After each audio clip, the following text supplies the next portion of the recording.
But in terms of annuities, we do have a new way to enter fixed annuities. So previously, if you were looking to enter an annuity or an insurance product, what you're going to want to do is follow the same workflow there. You're going to click Add Accounts. And when selecting the account type, you're going to click annuity or insurance product. Now, the new thing here is going to be sort of these two options. So, are you entering a regular annuity? Is it that index variable annuity, or is this a fixed annuity like a MYGA? So, let's talk about this fixed annuity option right now. This is brand new. So, once you click into fixed annuity, it's going to give you a very simple form here to fill out. Now, this is I love this because it is so simple. Our product team did an amazing job here just making this so quick and easy for everyone to enter these. What you're going to want to do is enter that annuity name.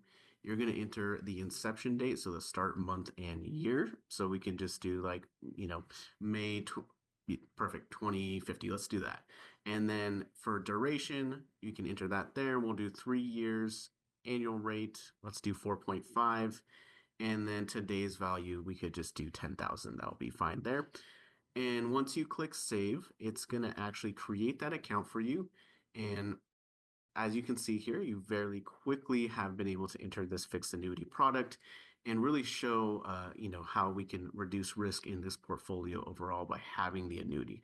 Now, most of these annuities are going to come through at a pretty low risk number, around 9 or 10, just depending on what you have entered as far as details and fees.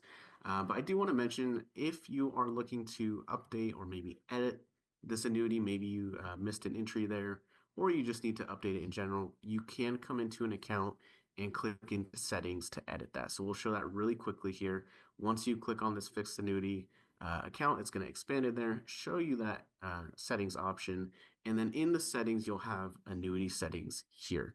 Here's where you can come in, change the name, change that inception date, the duration, or maybe that annual rate, and then click save, which would show up there for you if you made any changes.